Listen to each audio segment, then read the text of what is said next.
today is what I call turnkey totalitarianism.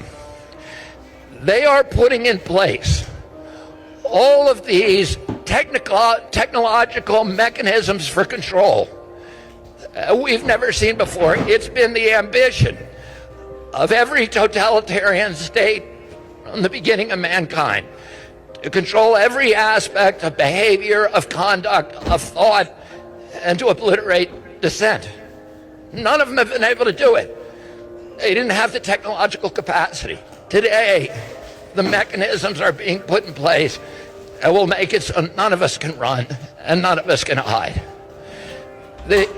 Within 5 years, we're going to see 415,000 low-orbit satellites. Bill Gates says his 65,000 satellites alone will be able to look at every square inch of the planet 24 hours a day.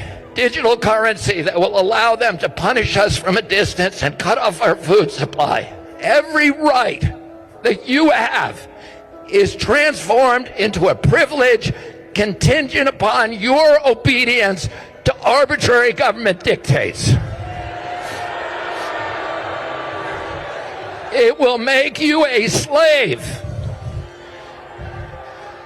And what do we do about this? What do? We resist. I'm going to tell you 3 rules that you all need to know and memorize. Number 1, every power that government takes from us, it will never relinquish voluntarily. Number 2, every power they take from us, they will ultimately abuse to the maximum extent possible. Number 3, nobody in history of the planet has ever complied their way out of totalitarian control. Every capitulation is a signal to the oppressors to impose new forms of torment or torture or compliance or obedience. Every time you comply, you get weaker. Bullies cannot be appeased. It just encourages them to new forms of torture and torment. Every time you say yes, you're getting pushed back to a weaker position. That's why we need to resist today.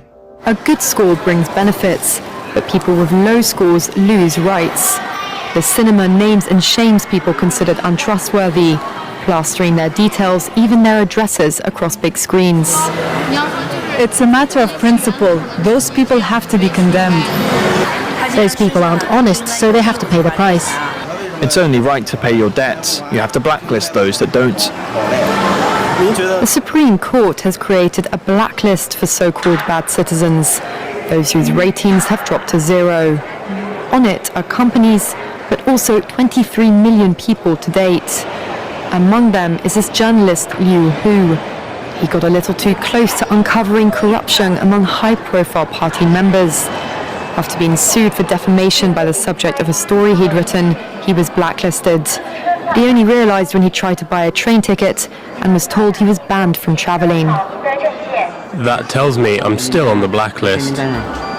Punished because he's been branded untrustworthy by the state.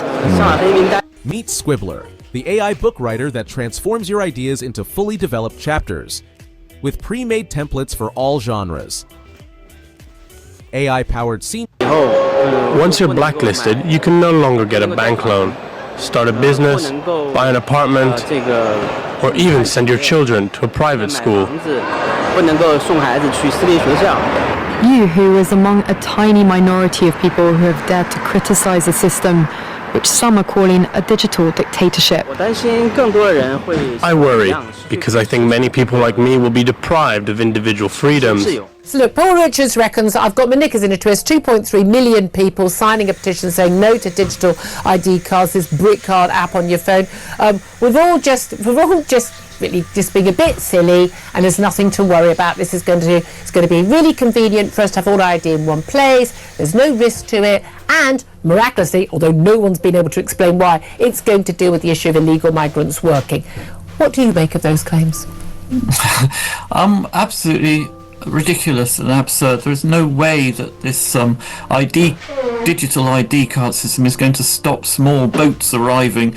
There's no way it's going to prevent the Human Rights Act being used to deport criminals, terrorists. No, but those people won't be able to get a job, we're told, and therefore they won't come here and work illegally, because miraculously these employers who have not been checking their right to work will suddenly start check their right to work. Yeah, we already have national insurance numbers which denote your right to work, and if you're an employer, you're not bothering to ask for one of those at the moment.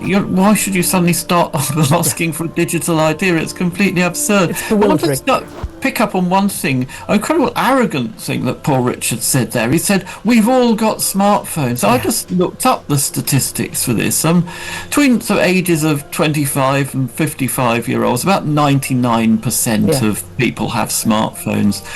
Over 65s, it drops to 82%. And then when you go the over 75s, it drops to 72%. Yep.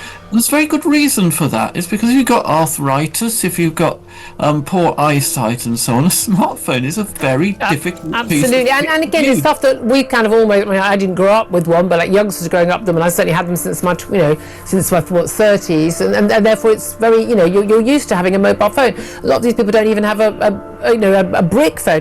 But the crucial thing here is the idea that, okay, let's just say we all had iPhones or equivalent Samsungs or whatever, and just say everything. And what's the issue? Why should anyone be concerned about with government having all of your information on an app in one place? Well, it creates a one-stop shop for fraudsters. At the moment, someone steals your identity. There is a bit of footwork involved in that. They've got to sort of collect information from different places. If we've got a digital ID database, they've only got to get into your system once. So, get into your phone. They've got your identity. And we've seen, from Jaguar to... Made my blood run a little cold. Speaking of the mark of the beast, let me tell you. Speaking of the mark of the beast, Speaking of the mark of the beast, let me tell you what. Speaking of the mark of the beast, let me tell you what I heard from Keith Starmer on Friday that made my blood run a little cold. He is the Prime Minister of the United Kingdom, and here's what he said at the Reform Conference. Listen to this.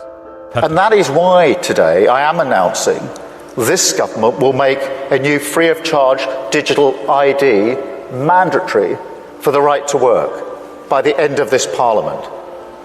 Let me spell that out. You will not be able to work in the United Kingdom if you do not have digital ID. It's as simple as that. Because decent, pragmatic, fair-minded people, they want us to tackle the issues that they see around them.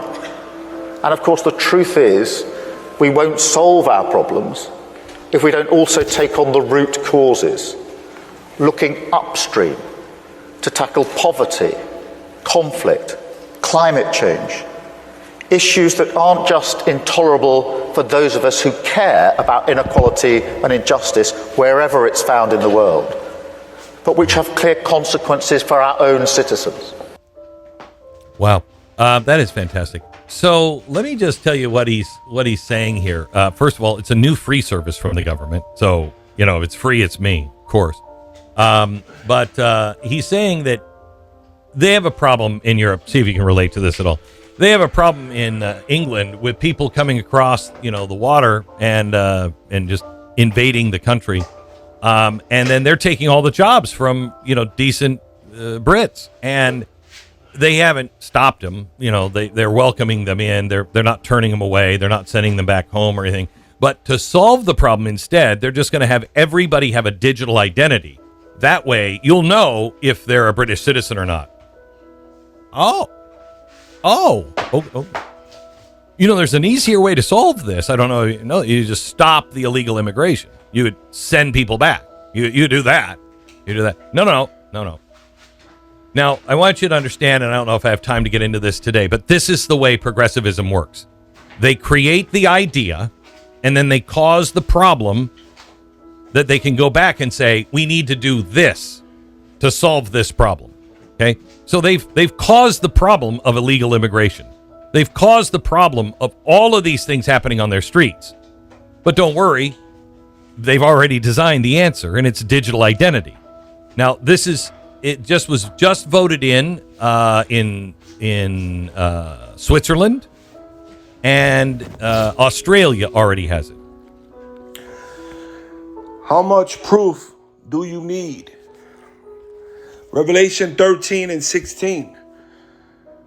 And he calls it all, both small and great, rich and poor, free and bond, to receive a mark in the right hand, in their right hand, or in their foreheads, and that no man might buy or sell, say he that had the mark or the name of the beast or the number of his name. Here is the wisdom. Let him that have understanding count the number of the beast, for it is the number of a man, and his number is 666. The Michael C hit. Call halal Yahweh Shem Yahushai. All praise and glory and honor to Yahweh Bahashim Yahushai Bahashim Rakah Kodash and Shalom Labakarim Shor Yasharala. Double honors to my apostles and my elders and teachers of Great Millstone who rule well. Shalom to the whole elect and the elect lady and your children. As always, this is only for the house of mourning, for the house of faith. You sincere brothers and sisters that truly believe in the testimony of our Lord, which is the spirit of prophecy. And we are definitely in the time of prophecy. And I believe through faith, we are that generation that our Lord Yahushua will return the second time to deliver his elect from the destruction of Babylon, the great America, man. And as you can see, what more proof do you need? The proof is in the pudding. All right? He calls it both small and great, rich and poor. Well, let's go into the word mark. For new brothers and sisters, not for the brothers that know, but it's always good to revisit, especially this prophecy, because we're coming close to it. All right? A mark, charagma. Some say charagma. Strong's G, 5480. Charagma. Charagma. All right? As you can see, a stamp or an imprinted mark of the mark stamped on the forehead on the right hand as the badge of the followers of the Antichrist, which is no Antichrist, just Esau, Edom, the devil. The mark branded upon horses, thin carved sculpture, graven work, idolatrous images. See? Scratch, etching. All right? Now, I want to go into the root word, karax, and I want to go into the root word Strong's for karax. It's grapho. Grapho. Strong's G, 1125. Grapho. Grapho. Grapho. So we know it's going to be that micro chip that is going to be implanted in your hands soon. That's why this digital ID thing is blowing up. It's all over the news and it's coming here. To write with reference the form of the letters, to delineate or form letters, right? To write letters on paper, parchment, to write, you get it. To express in written letters, written characters. Remember that. Written characters, written letters. In other words, a form of writing, right? Remember that. Characters. All right? I want y'all to remember that. Okay? Now, when you come here, it says what? Grave. Ultimately, that's going to be your grave. Let's go there real quick. You know, Revelation 14.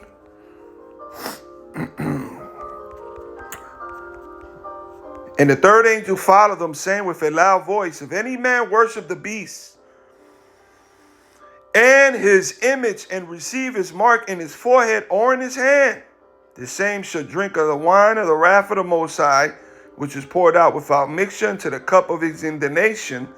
And he shall be tormented with fire and brimstone in the presence of the holy angels and in the presence of the Lamb. When Yahweh Shai returns, he's coming back with thousands upon thousands, all right, of angels. They're going to invade this place. Scripture say in the book of Habakkuk, he shall invade them with his troops. All right? That's what's coming. And you're going to be destroyed. Your grave, if you receive that karama, the grapho, all right? And remember, right? To express in written characters.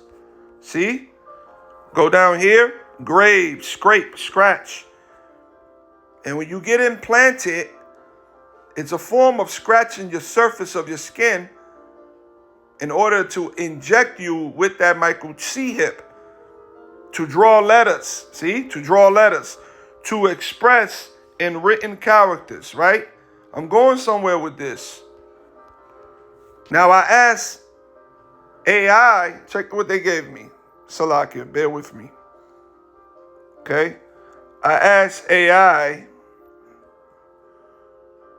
right? I asked him, in order to implant a microchip inside your hand, do you need to scratch the surface?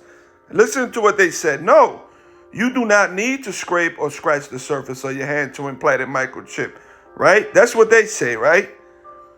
Right? The most common method for implanting a glass encapsulated microchip is a quick and minimally invasive injection using a large specialized syringe. For a larger or flatter implant, a small incision may be necessary. What do you do with an incision? You cut, you scrape. So AI is going off, but remember to express in written characters, right? Let's keep reading, right? It tells you the injection method. You're right. It tells you you'll use a sterile syringe. That would be the injection method. An injection is often done, right? The fleshly area between the thumb and the index finger. That's your hand. See? All right. The chip is placed into a small wound, right? Check this out. Now, when you come down here, it says in either case, the process does not involve scraping or scratching the surface of your skin. It is essential that any implantation procedure is performed under sterile conditions by a professional, such as a body piercing artist or a hand surgeon, to minimize the risk of an infection. In other words, a tattooist. Dive into AI mode. All right? AI mode. Here we go. Okay? It tells you right here, thumb, index, right? You see the hand right there. All right? What does a tattoo artist does? What does a tattoo artist does? He expresses letters. He writes letters on your skin or characters.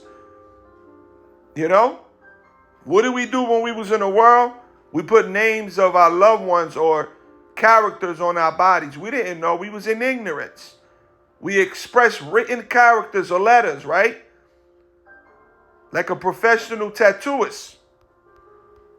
Okay? And that's what's going to happen. Professional artists, they're going to use, and there's a form of an incision which goes back to expressing in written characters.